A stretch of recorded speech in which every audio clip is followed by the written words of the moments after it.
మేడారంలో భారీగా traffic jam ఏర్పడింది. రద్దీ కారణంగా 12 గంటలుగా వాహనాలు నిలిచిపోయాయి. దీంతో భక్తులు తీవ్ర ఇబ్బందులు పడుతున్నారు. పసర నుంచి తడ్వాయి మీదుగా మేడారం చేరుకునే ఆర్టీసీ బస్సులతో పాటు వీఐపీ వాహనాలు శుక్రవారం రాత్రి 9 గంటల నుంచి ఉదయం 6 గంటల వరకు ట్రాఫిక్ జామ్ కారణంగా ఎక్కడికక్కడే నిలిచిపోయాయి. పసర నుంచి నార్లాపూర్ రూట్లో వెళ్లే ప్రైవేట్ వాహనాలు కూడా నెమ్మదిగా కదులుతున్నాయి. మేడారం నుంచి తిరుగు ప్రయాణమయ్యే భక్తులకు ఆర్టీసీ బస్సులు అందుబాటులో లేక వేలాది మంది భక్తులు మేడారం బస్టాండ్లో బస్సుల కోసం ఎదురు చూస్తున్నారు. మహాజాతరకు శుక్రవారం లక్షలాది మంది భక్తులు తరలి రావడంతో మేడారం జనసంద్రమైంది. అయితే ప్రభుత్వం కోట్లాది రూపాయలు ఖర్చు చేసినా రద్దీకి అనుగుణంగా సౌకర్యాలు లేక తీవ్ర ఇబ్బందులు పడాల్సి వచ్చింది.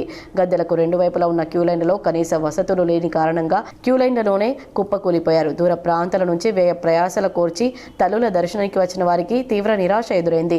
వృద్ధులు, చిన్నపిల్లలు, అనారోగ్యంతో బాధపడేవారు అవస్థలు పడ్డారు. తల్లుల దర్శనం కోసం కలెక్టర్ మంజూరు చేసిన వీఐపీ, వీవీఐపీ పాస్లు పొందిన భక్తులకు క్యూలైన్లను ఎత్తేయడంతో శుక్రవారం జాతరకు వచ్చిన భక్తులు పాస్లు చేత పట్టుకుని క్యూలైన్లు, దర్శనాల కౌంటర్ల కోసం మేడారం వీధుల్లో వెతుకుతూ కనిపించారు. మరికొందరు దర్శనాలు చేసుకోకుండానే మెయిన్ గేటు బయట నుంచే మొక్కులు చెల్లించుకుని తిరుగు పయనమయ్యారు. గురువారం రాత్రి సమ్మక్క తల్లి గద్దెకు చేరిన తర్వాత భక్తుల రాక ఒక్కసారిగా పెరగడంతో పోలీసులు కంట్రోల్ చేయలేక చేతులెత్తేశారు. భక్తులు లక్షలాదిగా తరలి రావడంతో పార్కింగ్ స్థలాలు వాహనాలతో నిండిపోయాయి. ఎటు చూసినా దారులన్నీ కిక్కిరిసి కనిపించాయి. మంగళవారం రాత్రి వరకు నామమాత్రంగా ఉన్న భక్తుల సంఖ్య బుధవారం నుంచి అనూహ్యంగా పెరిగింది.